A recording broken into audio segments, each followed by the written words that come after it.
this stage, it is now my pleasure to introduce our keynote speaker, Mr. Scott Klososky. You know, as a profession, we tend to talk to each other. When we have meetings, we talk to each other about how other people don't understand us often. We talk about how we can improve things and somebody oughta. And as Catherine and I were thinking, what do we do for the third summit? What do we do?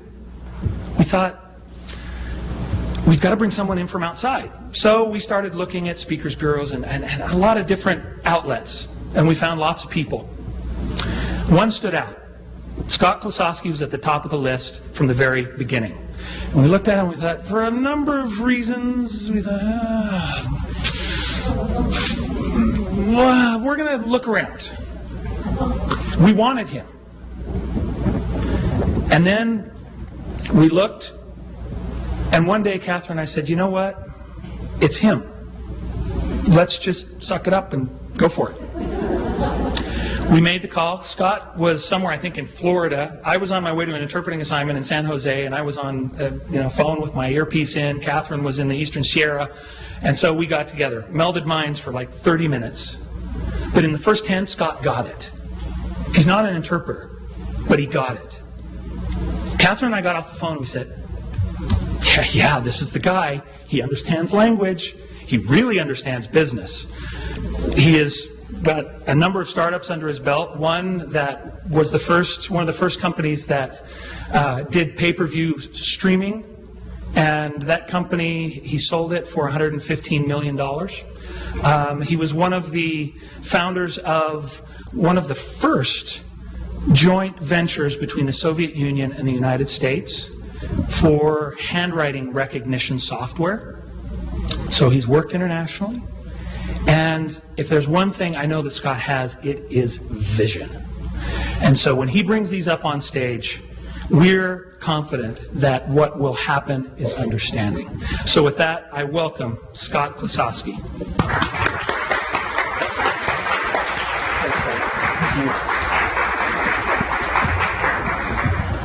Wow, that's a much better introduction than I normally get, I have to tell you. We talked actually more than once. So we talked again, and Barry and Catherine sent me a lot of information, and they did probably the best job of briefing me that I just about ever get when somebody asks me to speak. And the context of this is, yes, I'm not from your industry. Now, because I've worked in the Soviet Union and other countries, because I do a lot of speaking internationally, I have to work with interpreters quite a bit. So I'm not unfamiliar with it, but I'm not from your industry. I mean, I'm a technologist and I'm a businessman. I'm kind of half and half. So I built a number of companies, and my specialty is kind of building and selling. So I would build them up, and then I would spend a few years getting them to be profitable, and then we'd sell them to somebody else. And I never stopped doing that, still doing that to this day. And so but there are always technology companies. I've been in technology for over 30 years, and now I'm less interested in so much building companies as I am in trying to understand, how does technology impact industries? How does technology impact us as human beings? How does it impact the world? What's the impact going to be? And so I'm in the middle of writing a book that is titled, Did God Invent the Internet? And it's all about this issue of, is technology going to help or hurt the human race? How are we going to feel about it? And so that's the latest project that I've been working on. So out of all of that, I did a lot of work trying to study your industry so that I could offer you at least an outsider's viewpoint or a technologist's viewpoint on how technology might impact the industry, but also how each of you individually can use technology to prosper. And at the end of the day, I don't really speak for the money. I mean, there's a saying a lot of times in my world about, you don't pay me to speak, you pay me to travel. And it's very true. The reason I'm speaking is because I want to help you. I mean, that's the whole reason. I mean, at this point in my career, it's not about, how do I make more money?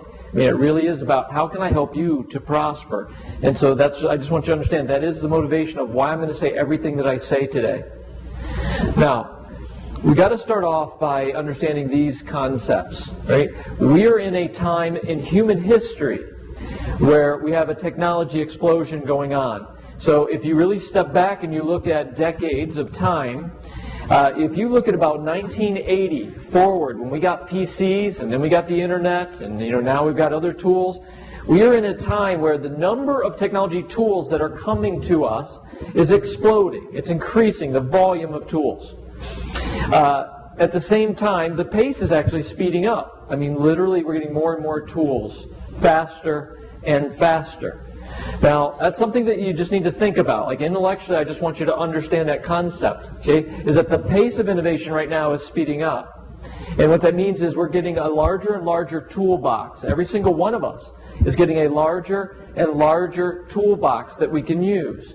Now, there's really, a couple kind of people in the world. There's people who, as that toolbox expands, you're like, this is the best thing ever. Okay? And there's one of those people here in the audience today. Go ahead and stand up. Stand up. Okay, turn around. Look at him. He looks at the toolbox and he goes, this is the coolest thing I have ever seen. Okay? And every day when there's a new tool, he's like, Mom, give me that tool. And if she doesn't get it for him, he says, but everybody's got one of these, right? Then there's the other kind of person, the person who didn't grow up with technology, who is scared of it because they haven't used it. It's overwhelming to them. As the toolbox gets bigger and bigger, they start to give up. And they start going, it's too late now, right? Because now there's too many tools in there, I can never pick it up. Right? Now, what I want you to understand is, for a lot of people, that's 30-year-olds. Okay, much less 40-year-olds or 50-year-olds. Okay, now I'm 50. So when I talk about an older generation, I'm talking about my generation. And I'm just telling you, you kind of, the older you get, sometimes the more that overwhelming technology toolbox makes you stop and not want to reach into it. Let me tell you, that's a problem today. Like if you want to stay relevant, if you want to stay in a place where you can prosper, you've got to learn how to start using technology tools. You just do. And so that's something I want to kind of to talk about as we go along. Okay? Now, it is true, technology is extremely disruptive. Okay, it is. I mean, it changes careers, it changes markets, it changes lots of things. By the way, if this will help you at all, I'll give you copies of all these slides. So at the end, if you want, just bring me a business card or just give me your email address, and I'll email you a copy of all these slides. So you don't have to worry about writing stuff down or take copies. Yeah. And hey, better than that, you can use them any way you want. I don't worry about content. So if you want to use my content any way you can, feel free. All right? Now, let's look at how it is disrupting things. I just want to give you a few examples of how it's disrupting our lives and how it's changing things. First of all, this is the first time ever in history that we're in a situation where there are 7-year-olds that are teaching their parents and grandparents how to use things. It was always the other way around the rest of history. The older generation taught the younger generation.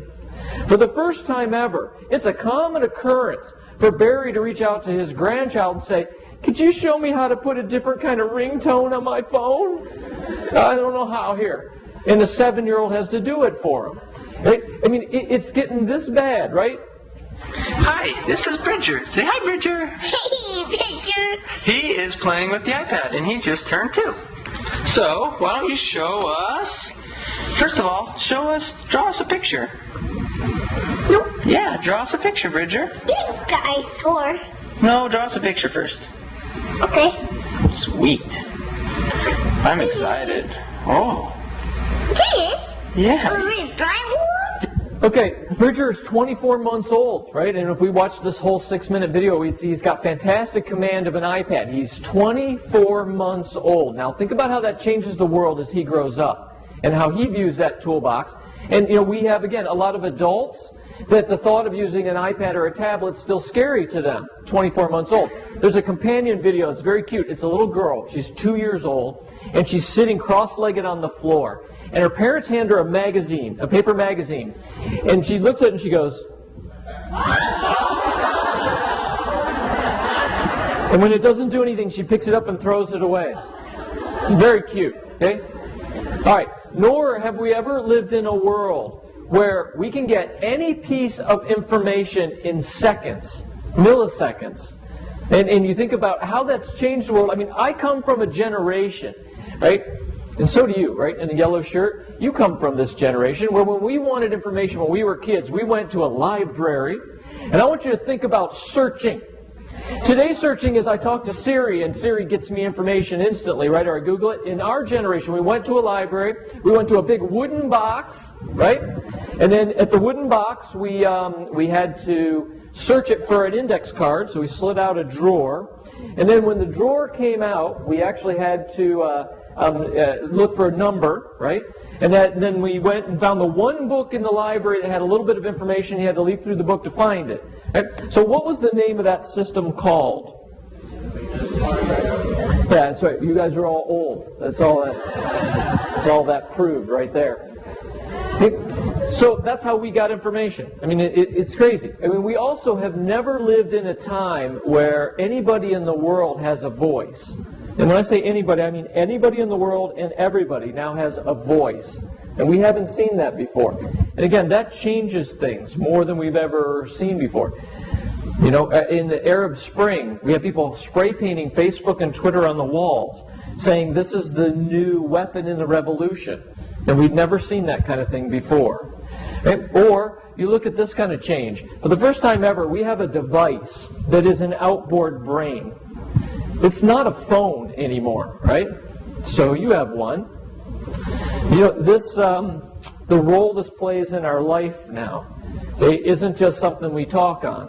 It's an outboard brain. Psychologists say that. And psychologists say that because it does three things for you. One is it stores your memory. So you don't have to memorize small bits of information anymore, right? Telephone numbers, birthdays, anniversaries, right? My telephone number, you don't even have to memorize that. Right? You just put it in there 3 years from now. If you got lonely, you could call me. It also solves problems. It solves problems. One of the top ways now people solve problems when they have a problem is they reach for that device and it solves problems. Third thing it does is it's access to information. So that's why psychologists are saying this is becoming the outboard brain. If you don't know how to use the outboard brain, you will be crippled going forward in a lot of ways. Crippled in your ability to prosper. Okay? Or you look at the fact that all of these things now are becoming incredibly addictive. Addictive. You think about how people feel now when their phone, drops in the water, right? Or they forget it, and how you feel detached. Or if you have a young child, or if, like I have a 14-year-old daughter, my 14-year-old daughter, if I get half a mile from the house and she realizes she's forgotten her phone, she says, we have to go back, and I'm like, babe, we're just running to the store. I think you can make it. And she'll say, oh, no, and she'll flop on the floor and act like she's had a stroke until I take her home.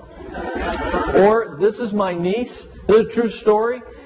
She's 18 now. I got a call from my sister and brother-in-law one day, and they said, hey, we're worried about Abby. And I said, what are you worried about? And they said, well, every morning when we get her up for school, we find an empty Ziploc bag in her bathroom. And I said, so what's the problem? And they said, well, we think it's crack. Now, we haven't had crack in the Klososky family as of yet. And so my first thought was, she's a good kid. And I said to them, why don't you just ask her what it is? And then my second thought was, why'd they call me about like I'm a crack expert? Like of everyone in the family, right? They picked me out because they got a crack problem. They asked her, and she says, oh no, every morning when I take a shower, I put my iPhone in a Ziploc bag so I can keep texting while I take a shower. Because she can't be disconnected from her phone for 10 minutes. Now, is she addicted to the phone? No. The connection, exactly. She's addicted to the connection that the device gives her. Okay, when we say technology is disruptive, it's disruptive. It is also disruptive to industries. It's disruptive to careers. And so I know one of the seminal questions that some people might be wondering is, I'm a technologist. When they called me and said, hey, there's some concern in the industry about what technology is going to do. Like, can technology start to replace some of the things that we're going to do? Is technology a danger to us, or is technology a benefit to us? And so in this safe is my answer. Okay, I've studied this now because we've had months. They got with me months ago. They sent me, by the way, like a ream of paper to study. Okay, you're a ream of paper to study. Nobody normally does that with me, but I studied it and I have the answer. And here is my answer of what I think about technology and what is going to happen in your industry. I think it can augment your career. I don't see it replacing it. That's my final offer, right? I don't think it. But I want you to understand, I carefully chose the word it can. I didn't say it will. It can. In other words, you have a choice to use technology to augment what you do. For some of you, it will. For some of you, it will be a fantastic tool. It'll help you prosper. It'll help you do more of what you love. It'll help you improve your skills. For some of you, it won't. But let me tell you, it will be a choice. It will not be something that's thrust upon you. It'll just be your choice of how you choose to deal with technology. For example, I just picked out 3 things that could make a difference for you. Okay? One thing, you can use technology right now to help you market your services. So one of the wonderful things about social technologies it's free. It is free to connect to millions of people around the world. So that means you don't have to be a big company to market yourself now.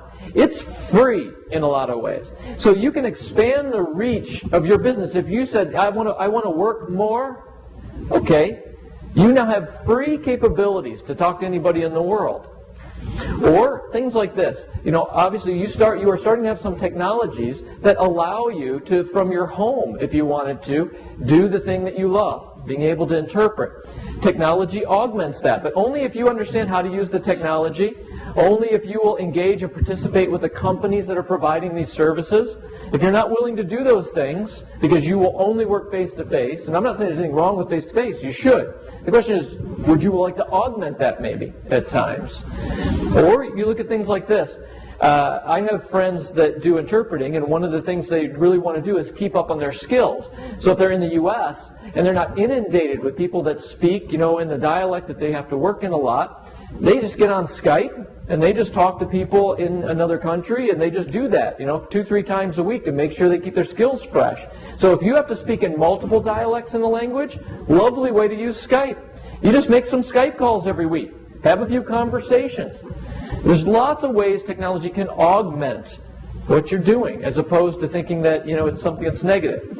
So the way that I'd like you to view this is this. I love that old saying of luck is where preparation meets opportunity. So here's what that means for you. Preparation for you is learning to use various technology tools. Okay? Things like, how do you use the tools that allow you to provide your services over the wire? How do you use tools that will help you market yourself? How do you use tools to keep your skills fresh? Right? So you have to prepare by creating a good digital inventory. You have to have the right equipment. Now, then there will be opportunities. The opportunities are going to be new clients, new ways for you to do your work, new technologies that can come up that will help you be able to do your work or earn more money at what you're doing or do a better job at what you're doing. Those will be the opportunities. If you will marry preparing yourself by being open and willing and learn to use technology with those opportunities, you'll prosper. It's that simple.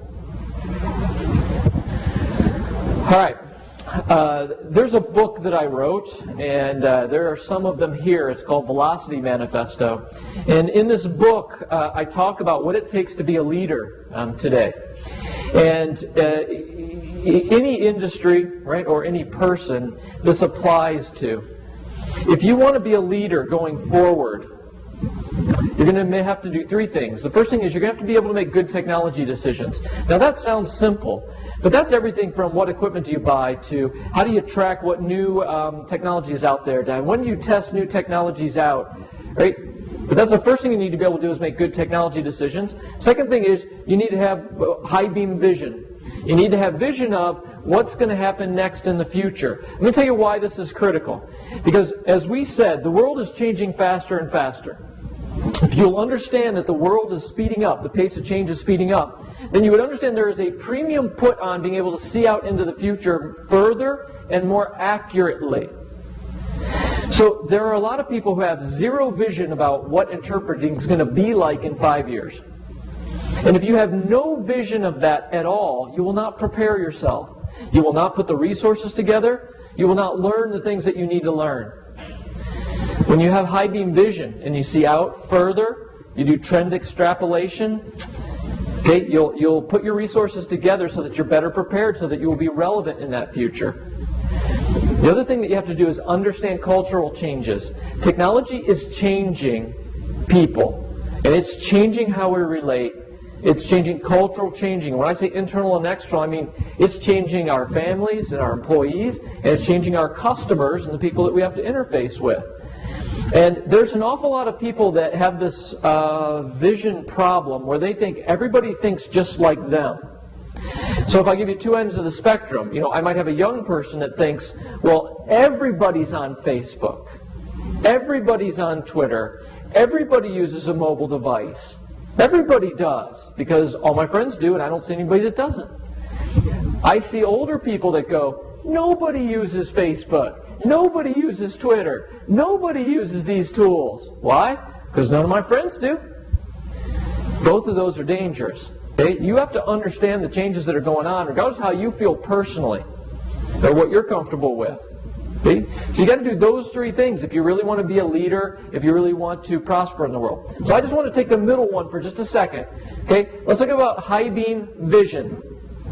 In my business world, we talk about the importance of understanding the difference between low beam leadership and high beam leadership. Low beam leadership is, all I'm worried about is this month's results. Or this quarter's results. I don't think about the future a lot. I don't do any trend extrapolation, right? Versus high beam, which is I spend at least a little bit of time thinking about what are things going to look like in 5 to 10 years. And based on what they might look like, what do I need to get in place? What skills do I need to pick up? What new technologies do I need to learn? That's called high beam vision. I implore you to try to move to be high beam. High beam people are the people that are really going to change the world. They're the people that are really going to prosper going forward. I promise you. It isn't that there's anything wrong with low beam people who just want to execute. The problem is when there are big turns in the industry or radical changes because technology has changed something. They won't be ready. They won't be prepared. They will not be able to take advantage of it, and they'll just be minimized. They'll just be minimized. Okay, so I would love for you to be high beam. Now, technology becomes a Rorschach test on whether you are high beam or not. So, for example, here's a brain-computer interface. We've had brain-computer interfaces now for the last few years. They're getting good enough now that there are companies where you can buy a device and you can program your computer so that you can control your computer just by thinking. This is not science fiction. I can show you videos of it working, and I can show you videos of young kids his age playing games where they've taken a headset from a company called Emotive, programmed the headset, and they just look at the computer and go like this and play the game at the speed of thought with no joystick. And obviously there's an advantage when you can play at the speed of thought. Okay, so we have brain-computer interfaces. So I got news, like for some of you, you're young enough that in your careers, you're going to be saying, I don't want to use a mouse and a keyboard anymore. It's too slow. I mean, look at him trying to get his big fat fingers to type on that iPad. I mean, it's almost funny, I'm having to ignore it so I don't chuckle. My fingers big and fat. Yeah. Well, they are pretty big and fat. Sorry, look at them. Like little sausages. I'm not saying anything personal. It's just I saw you struggling. My point is, right, if you would get one of these nice NeuroSky headsets, Barry, and put it on, you could just look at the iPad and think, and you wouldn't have to be trying to do all that. Right, so we have brain-computer interfaces. Well, let's mix that with one of the latest cool things we just saw come out, Google Glasses. Okay, so here's just what Google Glasses look like.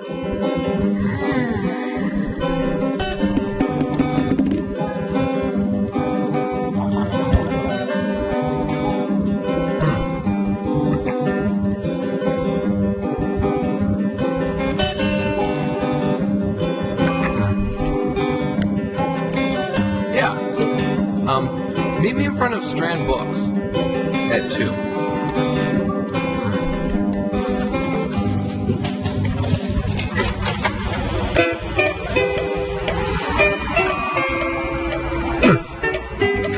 Oh man, really?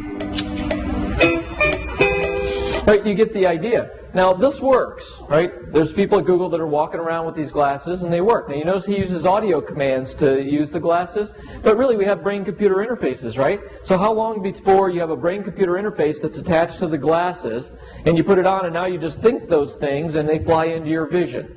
Okay, all of this technology exists today. It works. It's just a matter of it getting cheaper, smaller, faster. How does interpreting change when you have a brain-computer interface and Google Glasses? Now, it's a rhetorical question. Obviously, it's going to change. Okay? What I want you to understand is the difference between high beam and low beam is, those of you that are high beam are like, that is cool. I can think of every way I could use that to be able to interpret better, faster. Right? Then there's some of you that are like, wow, that's like Star Trek. Yeah?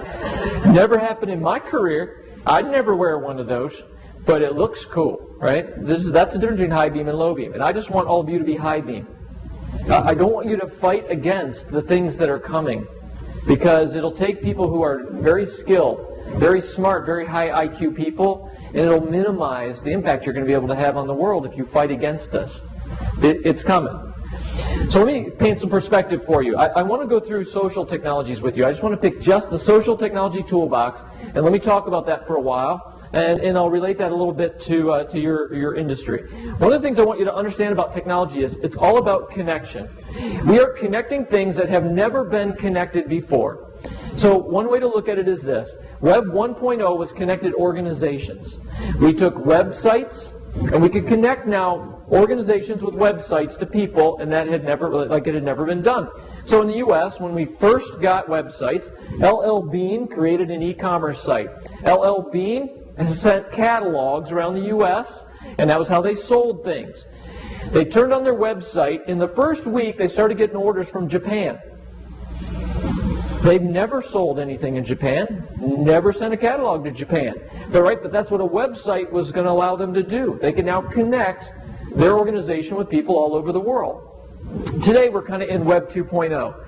Right? That's connected people. So for the first time ever, right, we have an ability to connect. Anyone in the world can connect with anyone else. Anyone in the world can connect with millions of people for free, instantly. We've never had that kind of ability to connect before. We're moving into a Web 3.0 world, which is connected devices, where every device, I don't care whether it's your car, your television, your sprinkler system in your house, your iPhone, every device is connected and intelligent and talking to each other. Your car talks to your phone. Every device knows who you are. So when you pick up that iPhone, it'll know it's you, Barry, right? And it'll give you all the functionality you put into it. But if you handed me your phone, it would just be a phone. It would know that you weren't holding it. It would know I was holding it, and you would have set it to, okay, well, I'll let him use the outgoing phone, but that's it. But the device will be smart enough to know all that. A pervasive computing world. Web 4.0, if you want to really start getting crazy, it's a connected intelligences world, right? Where companies and devices have created such a level of business intelligence, what we call BI, or big data and BI, and you start connecting those intelligence levels across companies, and it will do some fantastic things. Okay? But it's all about connection, and that's an important distinction. Or you'll hear this kind of phraseology sometimes. People say, like the Internet of Things. If you ever hear that, Internet of Things just means pervasive computing. All right, if you understand that it's all about connection, right, we'll come back to that a few times. So let's look at just Web 2.0. Here's the big picture with Web 2.0. Today, we have a plethora of things that have the word social in front of them. Social media, social networking, social relevance, social business, social CRM, right? And all this really means is we have an ability to connect in ways we've never connected before. So social networking, of course, is I can build a network of my people that I do business with or that I know. And instead of it being a Rolodex like the old days, now I've got an electronic way to network with all these people. Right? So social is something that, of course, has been exploding for a while. And it is supported by mobile and cloud. And we don't need to get into a big technology talk today, but just understand that the mobile, social, cloud, those three things really form a stool. That's kind of what is exploding the new technologies today. 55% of the social connections made today are made from a mobile device. And obviously, they're all provided cloud-based. You don't have to install a server at your house to get Facebook. Okay? It's all cloud. And so that's what we're seeing. What we're seeing is those three things are having a huge impact on both humanity and on organizations.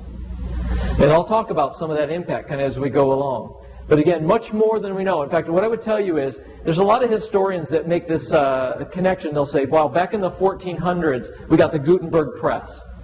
And when we got the Gutenberg press, that changed humanity tremendously because we could print books. So we could share knowledge, not just verbal. And one of the big things we printed was a Bible, for instance. And that meant that now people could read God's Word instead of just getting it from the priest. And that changed all kinds of things. In 100 years, we will look back to, let's say, 2010, and we'll say we got social technologies, and that changed everything. Today, we can't really see it because we're in the middle of it, so we just don't have a perspective of how much Web 2.0 is going to change things. Now, I'll also tell you, I really think the word social is going to kind of go away. I think it's overused, and I think we'll see it just go way out of the vocabulary over the next few years because just everything will be connected in social, so we won't have to make the distinction anymore. That's what I think we'll see happen. All right, so connections. We're seeing all kinds of changes in connections. Now, this is important to you because if you think about it, interpreting, you're providing a connection, okay? Or you are facilitating a kind of connection. And so when we talk about how connections are changing, it's good for you. So think about it in those terms. The volume of connections today is exploding. In other words, it used to be I could talk on the phone 40 times a day. Back in the early 80s, I would take about 40 phone calls a day. That was my connections. Today, I get hundreds of connections on email, Skype, Twitter, LinkedIn, all kinds of things, and still the phone. Okay, but the volume of connections is going up. The cost of connections is going down. It's pretty much free. Again, those of us that are old enough to remember, I used to make an international call back to the Soviet Union. It was $8 a minute if I could even get a line. Now think about the difference. What does Skype call cost me now to get back to the Soviet Union? $0. It's a little bit of a change, right? The immersive ability of the communications. Again, it used to be a disembodied phone call. Now it can be Skype. I could do online collaboration with whiteboarding and video. And so now the connections, even over the wire for free, can be pretty immersive. Or the immediacy. I can instantly connect with people anywhere. I mean, it's amazing how our ability to connect has changed. It's driven a lot of interesting dynamics. We talked today about this dynamic of digital courage. The fact that people are more honest, or more courageous, or more crazy, or more negative, more whatever online. Because they're not face-to-face with people, so it's created a different way people will even speak online. Right? In other words, if you were going to break up with me, you'd do it texting, wouldn't you? Right? Because you just don't want to do it face-to-face because my face will get ugly, I'll cry, I'll beg, and you don't want to deal with that. Right? So you just text me that it's over, right? I understand. Right? Forensic connections. You can go back now and build relationships with people you never would have ever talked to ever again. Like there's people that I played soccer with in high school, people in a band, that I was in a band in high school that are reaching out to me now, and I never would have talked to them ever again. Right? Forensic connections. And we all got about 25, 30 of these things now, which is cool, right? That you're able to connect with people that you would have lost. Or 6 degrees of separation. That's LinkedIn. Now if I want to get to somebody, and let's say they're in Washington, and I don't know them, but Catherine does, I can send her a request on LinkedIn. And she says, yes, I'll connect you with President Obama, because she can do that. Okay? False, you got the false connections, right? People that connect that aren't who they say they are.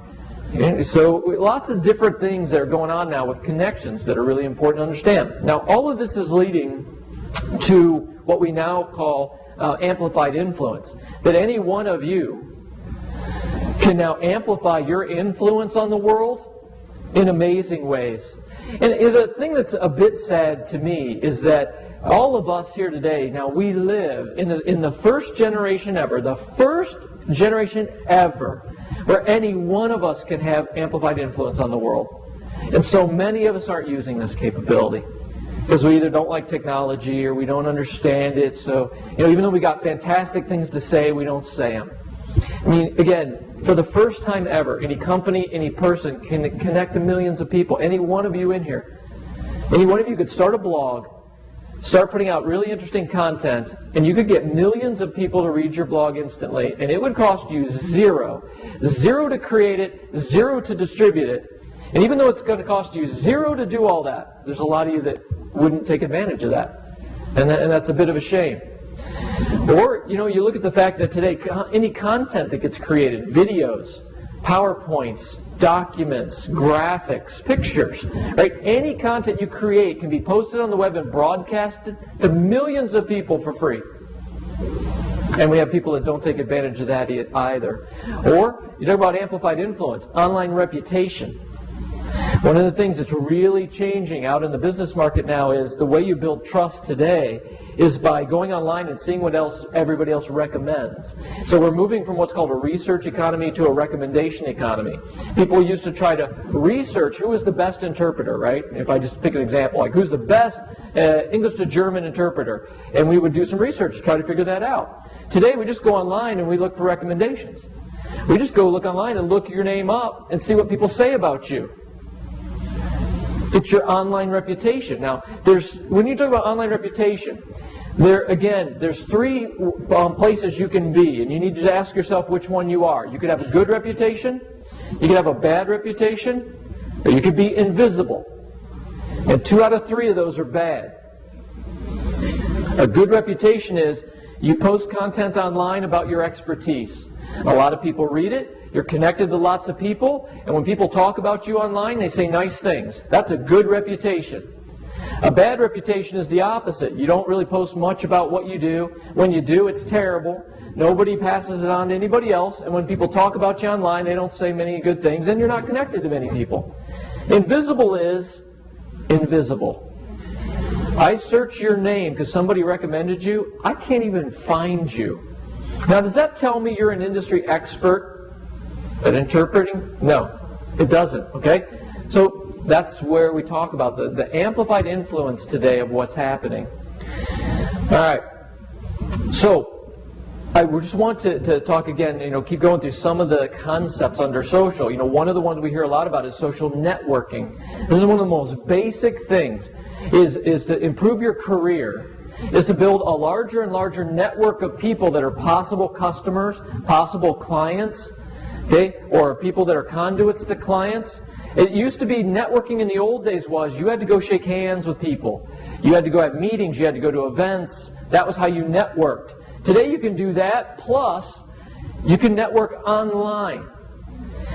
So every one of you should have a LinkedIn account with 500 to 1,000 connections. If you don't have LinkedIn with 500 to 1,000 connections, I'm telling you, you're behind. You are not cultivating a network that you could use that would help you prosper.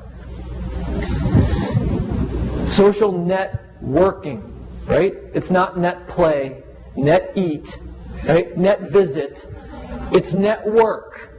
It takes a little work, right, to do social networking, to get a LinkedIn account, to reach out to a lot of people, to cultivate it. There's free LinkedIn accounts, and then there's professional LinkedIn accounts. And the professional one gives you other capabilities. So I just want you to understand, social networking is one of the most basic things that all of you should be doing with technology right now in order to improve what you do and set yourselves up to be industry experts. Let me just tell you a story about social networking and the young versus the old. Because again, young people view it differently than older people view it. I had a young lady who went to work for us. She was about 24 years old. Her name was Corey. And she's single. And it was amazing because she had a marketing degree out of college, but we would ask her to do things, and she couldn't do a lot of them. But she could always get on Facebook and ask her friends, how do I do X? And they would show her. Now, one day she walks into the office. She's pretty upset, and I see her, sit down at her computer, and I said, what's wrong? And she said, well, my car broke down. She gets on Facebook, and she types in exactly these words. I need a man to meet me in my house at 5 o'clock and fix my car. Sends it out to her hundreds of contacts. In an hour, 3 guys took her up on the offer and said, I'll come by at 5 and fix your car. She picked the one she liked the best. And then she went home, made him dinner, he fixed her car. She comes in the next day, tells me the story about it. It all worked fine.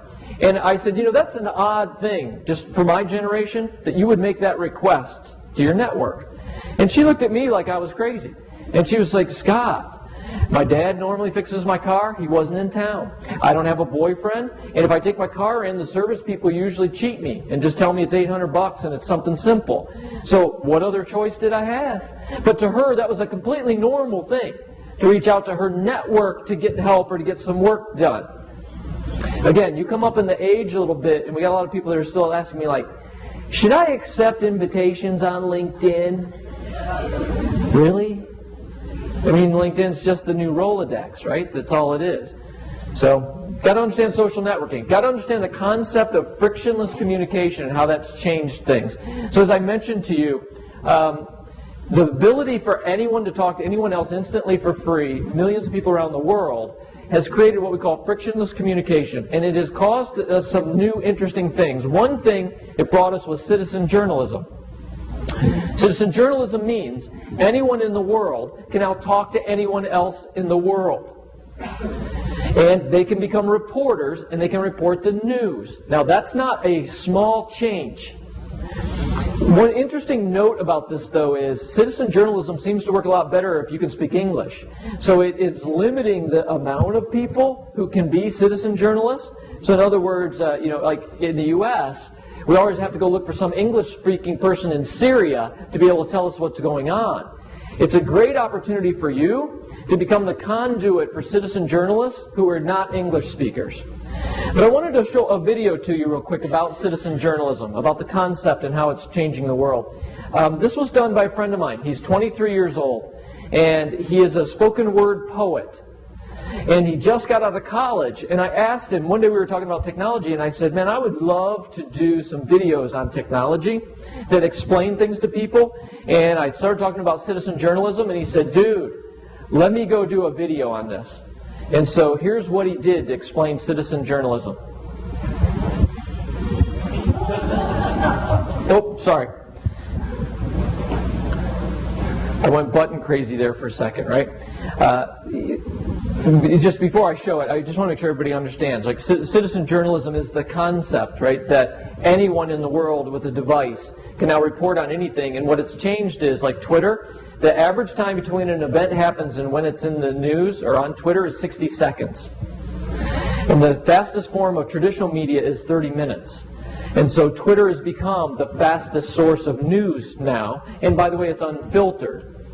That changes things, right? That ability for any citizen to report news changes things.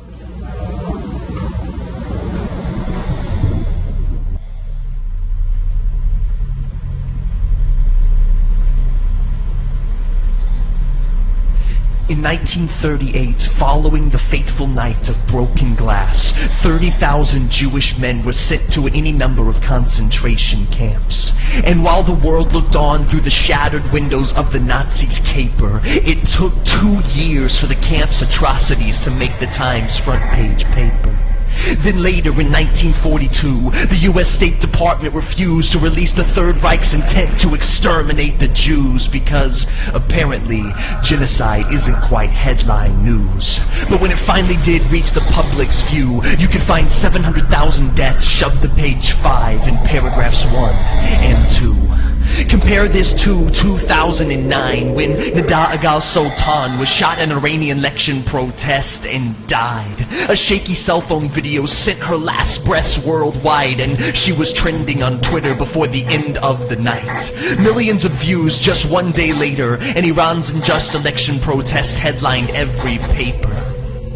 The crucial difference between the Holocaust news and the Iranian protesters is not the importance of the communication, but the reach of the communicator.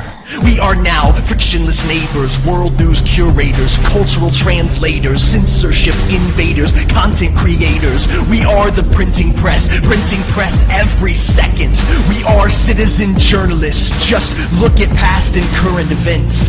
Peace and Liberty Square, protesters tweeted, and 30 years of corrupt power finally seceded in Egypt. The Libyan voiceless had their voices lifted as Facebook groups and YouTube views sent their dictator into refuge. The bloody summer in Kashmir, India sent residents into house arrest diaspora. But locked doors and excommunication can't stop the roar of connected social communication. Governments cannot stop us, censorship cannot block us, advertisers cannot co-opt us. No amount of money that they brought us could equal the richness this connection brought us. We form our own caucus, the mission, direction, and autonomy of the People's Party. There's nothing blocking these other than our own monotony. We are the democracy, voting with our views, owning our own news, uploading our voice as we choose which goods, services, and resources to use. We've only just lit the fuse, but this movement is set to explode. We can slip love letters under the Palestinian wall, hurl compassion grenades over the Gaza Strip, stand in solidarity around North Korea's 22nd camp, track, expose, and rally against the LRA halfway around the globe. And with this marriage of connected people and hope, we have only just begun to elope. So let us not simply cope with the upward curve of our connected slope, but let us use this radical rope to bind together all the pieces of our broken globe.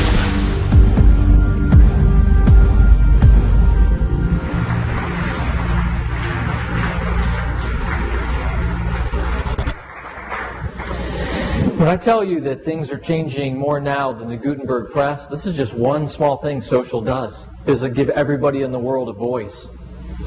And that changes things, but only if somebody understands what that voice is saying. Just where you come in. All right, crowd dynamics. Another thing that's just exploding, that's an interesting social concept that has an impact on you as well. So crowd dynamics are the concept that today the internet provides a way, and social tools provide a way, for you to use the crowd to help you get some piece of work done. That's called crowdsourcing, or the wisdom of crowds, to reach out to the crowd for knowledge that you might not have. Crowdfunding, right? How do you get money raised for something? Crowdvertising, how do you do advertising? Crowdsourcing, how do you solve problems using the crowd? Crowd-accelerated innovation, when you need ideas, how do you reach out to the crowd, the internet herd, to get those ideas faster, better than you ever have before? So organizations are learning how to use crowd dynamics to get work done cheaper, faster, better. So for example, this is a website called Logo Tournament. If you wanted to create a new logo, it used to cost you $5-10 grand. You got 3 choices, took a month. Today you can put $300 on Logo Tournament. You can describe the kind of logo you want, and in about a week you'll have 100, 150 different people around the world who submit logos for you to pick from. You pick the one you like, you release $300, you own a logo. So let's do that math. 1 week, 150 choices, $300. Okay, that's crowdsourcing. Another book that I wrote, we crowdscribed the book. Okay, it's all about social technologies. It's called Enterprise Social Technology. We crowdsourced the cover. We had over 350 people submit cover designs from around the world for $750. To give you an idea, the first book that we talked about, Velocity Manifesto, the publisher paid $5,000 for that cover, and we got 3 choices. I got 350 choices for $750. Then we had the crowd help us write the content on the inside. We had the crowd help advertise the book. Okay? But, I mean, crowd is interesting. There's all kinds of ways to use it. In the city of Boston in the U.S., they were trying to figure out how they could find potholes in the road. So they gave out a mobile application to a lot of drivers. And the way it worked was when you left your house and you were driving, your iPhone sat in your car or your Android device. And while you were driving, we knew you were driving, right, because it was moving quickly. And then every time you hit a bump and the phone bounced, it sent that information to the streets department. And by triangulating the bouncing phones, they could tell exactly where the potholes were. Or, in the U.S. now, the U.S. military, when it's creating its battle plans, they have a game platform, and they simulate the battle they're going to have to fight, put it out to the gaming community, and they watch who scores the highest on the games, and that's the battle plan they use. So this is an actual example of where they created a game that showed how the Somali pirates attack ships in the Navy. Put it out to the gamers. Whoever scored the best, that's the battle plan they adopted for the Navy. Worked so well that the Air Force built one for the Air Force. And that's how they do their battle plans now. Why guess? Why sit in a room with a whiteboard and guess at a battle plan? when you could simulate it, put it out to thousands of gamers and see who scores the best. And it's crazy the stuff that's going on. You know, crowdfunding, Kickstarter, very hot site right now. If you want to raise money for something, you can go on Kickstarter, describe what the thing is, and pre-sell it to raise the money to get your company off the ground. And we now have people posting things on here and selling literally millions of dollars of the product before it's even built to fund getting the company off the ground. Right? This is all crowd dynamics, and I just want you to understand it. Because, of course, you know, there's going to be a time where somebody just wants to reach out to the crowd for interpreting services. And there'll be a crowdsourced site for that. And will you be on that crowdsourced site? If you know enough about technology, you would have registered with that site. If you don't, you won't register with that site. But we're seeing a crowdsourcing site being built for everything today. Okay, logos. I just did one called Slogan Slingers. If you just need a slogan done for your company, put up $300. Hundreds of people will create slogans for you, and you pick the best one. There's starting to be a site for everything. Some enterprising person will start a crowdsourcing site for interpretation, right? And people will post a job, and people will bid on the job, and then they'll go do it. And like I said, you'll either know about that or you won't. Look at the concepts like this, right? Social collaboration. The fact that we have all these social tools now that allow people to collaborate over distances, okay, to work together. I always love this Dilbert cartoon. It says, I need you to fly to Seattle for a quick meeting. Dilbert says, will I be meeting with a newly discovered Stone Age tribe that has never used Skype?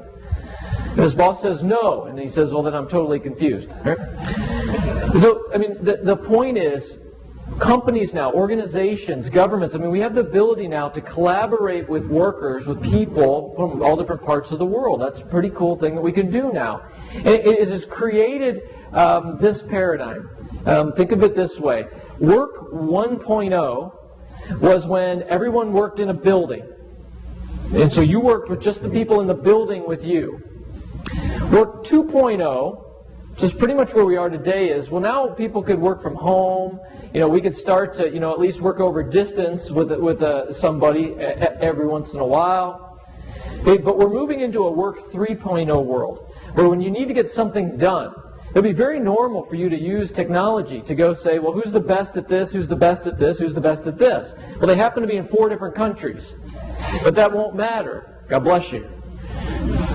Because you'll just be able to get online, right, and say, well, I got 2 employees on this new project, and I'm going to go get 2 contractors, and I'm going to grab 2 crowdsourcers over here, I'm going to go grab an interpreter to pull it all together, right?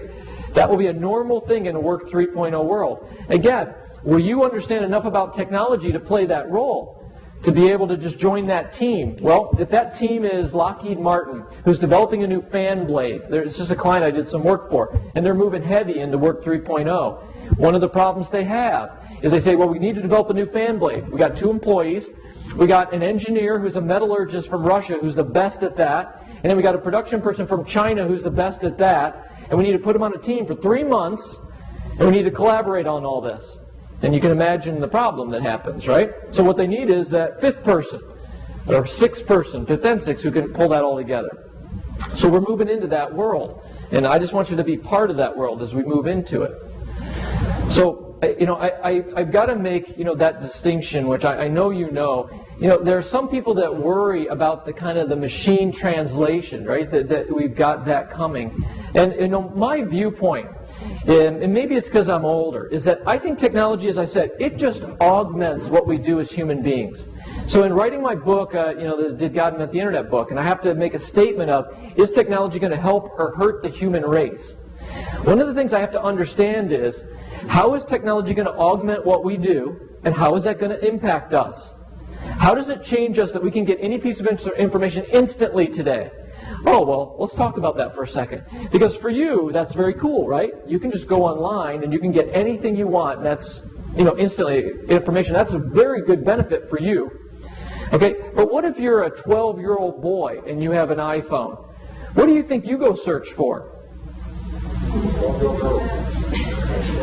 Any statement you want to make? I know you're a good young man, right? So you would never search on the word naked, for instance, right?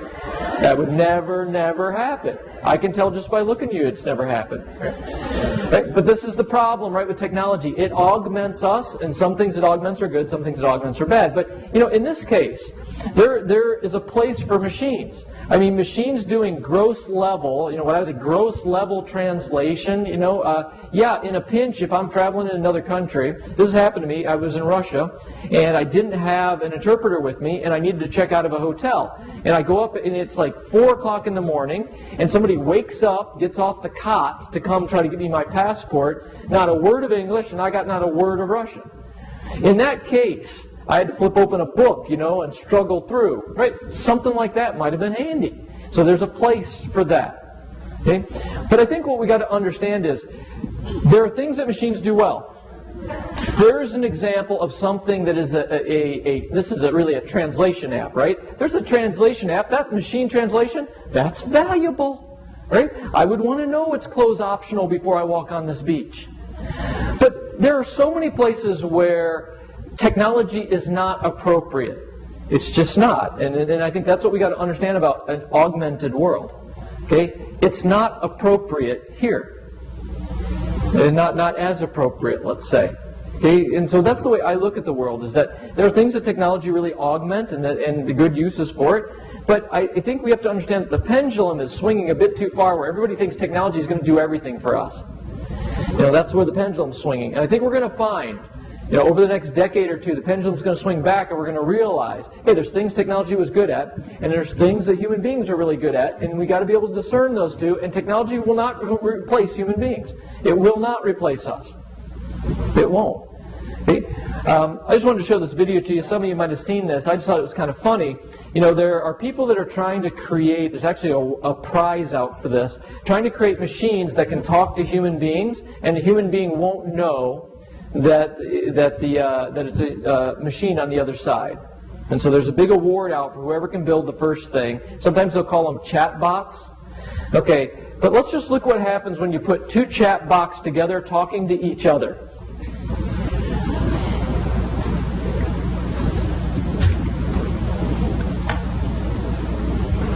Hello there. Hi. How are you? Great. You? I'm okay. That's good. Are you good? Yes, I am good. I just said I was. No, you didn't. I said I was. So you are a robot? No, my name is Cliverbert. Yes, you are a robot and your name is Cliverbert. I am a robot. Yes, I know. Together we are robots. I'm not a robot. I'm a unicorn. But you said earlier that you were a robot. I did not. I thought you did. You were mistaken. Which is odd, since memory shouldn't be a problem for you. I've answered all your questions. No, you haven't. What is God to you? Not everything. Not everything could also be something. For example, not everything could be half of something, which is still something, and therefore not nothing. Very true. I would like to imagine it is. Do you believe in God? Yes, I do. So you're Christian? No, I am not. But you say you are not helpful, therefore you're a meaning. You say naughty. That does not make sense. Don't you want to have a body? Sure. Au revoir. I don't mean this at all disrespectfully when I say this, but when I first saw this, I thought, that is strangely like some of my conversations with my wife.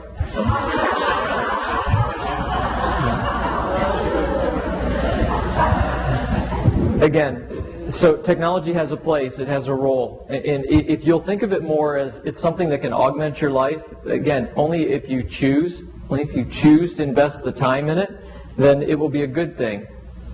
Now, I personally believe that what's happening out in the business market is that it's becoming a bit of an arms race for companies and for individuals in some ways. In other words, those people who are highly technology oriented are able to better prosper today, and they're winning. They just are in a lot of cases. The companies that are applying technology better, faster, they're winning.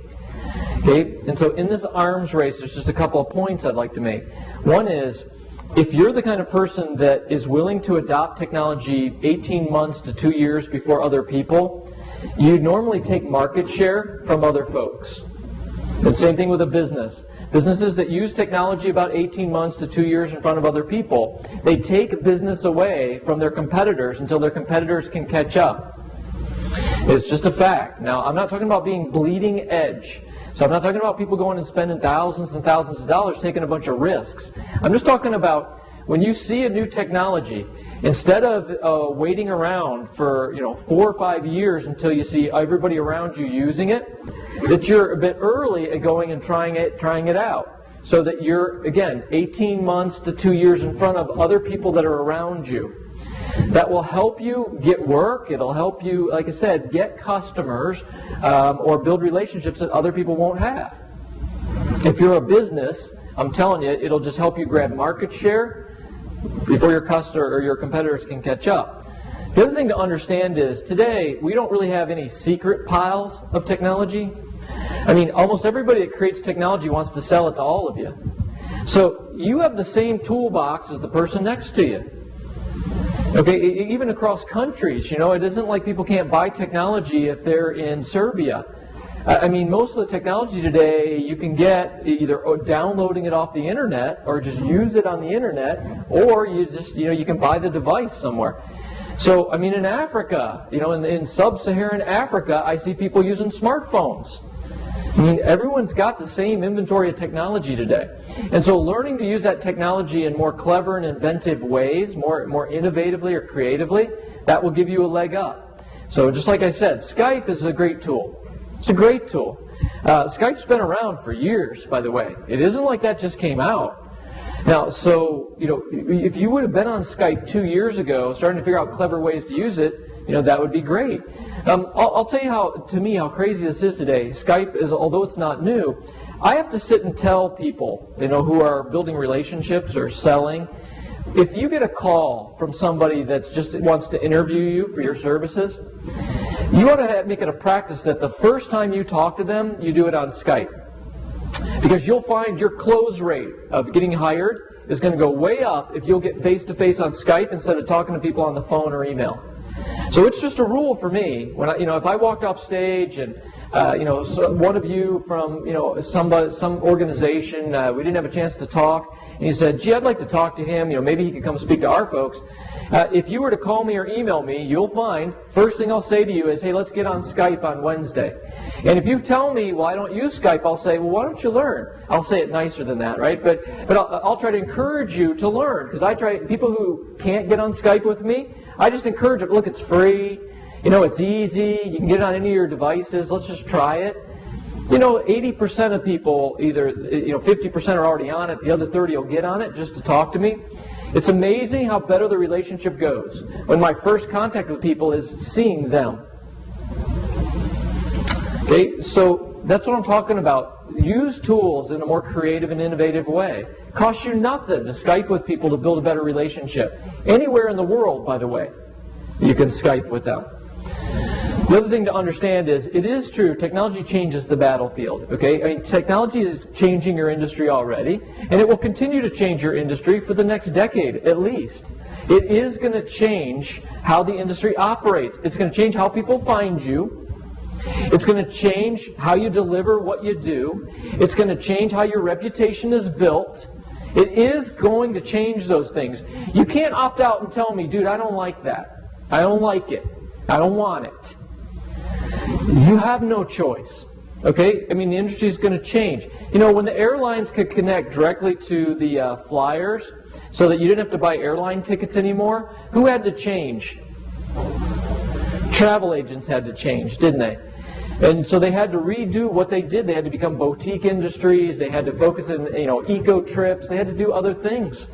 Okay? They didn't have a choice. They would have loved to have continued to be the only ones that sell tickets and to make all those commissions. They had no choice. Yeah, I could go around industry after industry. Let me tell you, the banking industry doesn't love that Google's doing Google Wallet and getting into the banking space. Because Google could take away half the retail banking in the U.S. in just a matter of years. The banks don't love that could happen. Okay? It's going to change your industry. And, the whole question is just whether you're going to go with that change or whether you're going to fight against that tide. So just a couple of comments about that. Because I had to read the ream of paper that they sent me, I did have to look at the industry quite a bit, and I get to work across a lot of different industries, so I have to work with a lot of associations, and so I have that perspective of, well, what can a group of people do? And so I just wanted to say a few things to you about that. I mean, this is just, again, I just want to try to be helpful to you. I'd like you to think about the fact that you really need to have an industry stream of information on technology that comes out every day. So somebody out of the industry needs to create, that blog or that news stream that every day talks about some facet of technology that could impact your industry, so that you all have a single source that you can look at for 5 minutes a day, or 3 minutes a day to stay up on what technologies would impact your industry. Because if you don't create that stream of information, then you all have to figure it out on your own. Right? You're all having to do your own digging, try to find this. And so whoever would create this, you would be huge help to the industry. And so I'd love to see somebody try to create that stream of information. Next thing is, definitely have to work with software and technology companies to try to figure out how to embed the services in standardized ways. So let me give you an example. In the banking space, the American Bankers Association started a group that wrote all the standards for an electronic mortgage. And what they're trying to do is get rid of all the paper that we have to sign when we do a mortgage. So they took it upon themselves to set all the standards, to name all the things, to create numbering systems, so that everybody in the industry could faster and quicker use the technology. And so it's a bit the same here, is you're starting to have technology companies that are starting to embed your services. It would be good for the industry to work with those companies to try to standardize how things get done.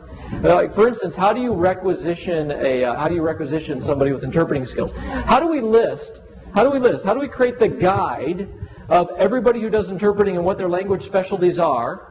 And do we have a rating system for those people? And can we electronically go and find that person in a database? Can that be done? That's the kind of things that you really need to work on it as an industry. And the last thing I would just say is you really need a technology committee. Most big associations in Washington today are creating technology committees. So somehow in your industry, and I don't know who the right group is necessarily, but some group really should create a technology committee that it does nothing but constantly study what can we do to use technology to improve the industry. And the goal of the technology committee should be, if we're a $23 billion industry today, how can we be a $50 billion industry in the next 10 years?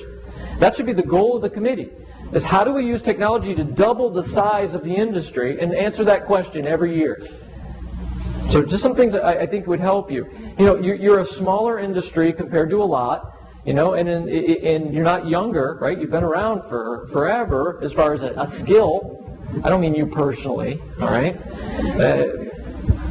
But you're a smaller industry, and so what I see is you're behind structurally on figuring out how to put some of these things in place, right, that would speed up. In other industries, they've got a database of who all the experts are. They have rating systems of all the experts that are very standard rating systems. There are certifications, right? I mean, there are very structured systems which help the whole industry prosper faster. You got to get those things put together in a technology-augmented world. All right, just one other comment, too, that I want to make real quick, and that is, I also got a sense that a lot of people in the industry feel like that it's a conservative industry, and I work in a lot of conservative industries, so I work in banking and financial services, education, right? So I work in industries that look at themselves as being very conservative. I just want you to understand this. Conservative does not equate to slow. When you open up Webster's dictionary, or go online, and you search on conservative, nowhere does it say, see slow. All conservative means is that, you measure twice and cut once. It means you're very thoughtful before you make your decisions. It does not say slow. And so for those of you, that are feeling like, well, I need to be conservative, or that's how your nature is, or you think the industry is, please don't equate it to slow, because it'll hurt you. Okay? And I don't want you to get hurt. And I don't want anyone who listened to this presentation today to wake up in a few years and go, oh, that dude was right. I don't remember, he had a funny name, but he told us this stuff was going to happen. Why didn't I just don't want you to be that person. Okay, so don't be slow. So just to wrap up kind of the vision of the future, because I told you it's so important to understand what's coming in the future, just a few comments. I could do slide after slide on the future, but just some really important things. The world's going to get automated around us. It's going to get automated around us. Again, whether you like it or not, everything's going to get automated around you. And you can either choose to step into that automation and leverage it and run it, or you're really going to be sitting on the outside of an automated world, and then you're not going to be relevant anymore. And so you got to learn things. The other thing you've got to understand is there's going to be a massive increase in the amount of knowledge that's got to get into your brain. There's a whole topic I talk about called building the rivers of information. And what I say is social technologies have given us tools to drive huge amounts of information into your brain today. Stanford University did a study, and they compared 1960 to today, and they said if you looked at the volume of information that gets into your brain in 1960 versus today, we get 3 times as much information into our brain now. And some people go, oh, that doesn't sound like a lot. Well, it's a lot. 3 times the information into your brain. But we're on a curve that isn't slowing down, which means in another 5 years, you'll have to get twice as much information into your brain as you do today. And if you don't, you won't be able to keep up with him. Because he's got the tools, and he understands how to get it into his brain. Look how big and fat his brain's getting already. Seriously, though, he'll be in our world. I mean, in just a few years, he'll be out in our world. And he'll know how to use these tools. And like in 2 or 3 years, he'll know so much more than you about the space if you don't know how to get information into your brain. When I tell you you need a stream of information on technology as an industry, that's one little creek that needs to be going into your river that gets into your brain. Because he'll have that creek. All right. How we work will be radically changed. Again, I just want to remind you the work 1.0, 2.0, 3.0. How we market ourselves, how we participate in teams, going to be very technology augmented. Now, are we going to stop meeting in person? No, no, no. You know, that's like saying, hey, we're going to stop reading paper books. We aren't going to stop reading paper books. It's just that there's only going to be like 5% of the books that are read are going to be paper. The other 95 will be electronic, but we'll always have books. And we still have LPs. Okay? And we'll still meet in person. I mean, it isn't like that's going away. Right? But we do have to understand that how we work is going to change. And it's going to become a lot more virtual and a lot more over the wire at times. Okay? The other thing is, technology is flat going to integrate into our bodies more and more. When I showed you that brain-computer interface, I hope you understand that the first generation of that is you put it on the outside of your head. The second generation of that is subdermal. We just put a wireless set, under your skin against your bone. They will just put pads that will get embedded, and you'll have a little wireless connection so that you just look at a computer and authenticate yourself and then control it. We'll go subdermal. I mean, technology will continually get embedded into our bodies.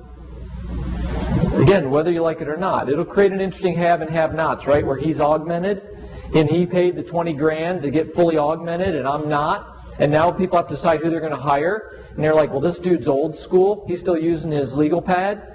This dude's got a brain-computer interface. Which one are you going to hire? Okay, it's going to create an interesting world. So we're going to see a lot of change. So I want to wrap up with this. Not that, something else. That's just a comment. I want to wrap up going back to the connection thing and how important connections are, and for you to think about the role that you play in that connection. Is it okay? You didn't break it? All right.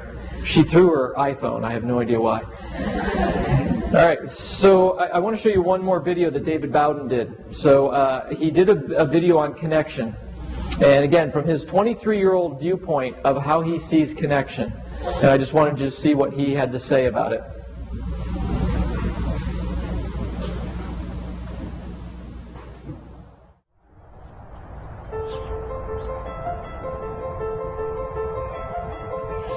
Woven into each and every one of us, there is an inner net. We connect to each other, thread to thread, cell to cell, heart to heart. When formed correctly, the net forms community, and we catch boatloads of life. We all yearn to be hewn in this collection, for it is the human connection. It's the reason why we have eyes, tongues, and lips, so we can be intertwined together as we see, speak, and kiss. It's the reason why we have right and left hands, so when my right reaches your left, pinkies, rings, middles, pointers, and thumbs interconnect in the loom of the human thread. But we have become disconnected by nations and nationalities, language and legalities, wars and quarantines, prejudices and bigotry. The net of humanity has been severed severely as we cut ourselves off in the pursuit of individuality. And in the midst of this shrinking world sensation, many are placing the blame on technology. As we burrow into our browsers, unplug by plugging in for hours, miss blue skies while working in the cloud, laugh out loud without laughing out loud. Humanity seems to be disconnecting at the one point in history when it is the most connected. But just as to the good, we are not entirely compliant nor entirely resistant, neither is this tool entirely consistent.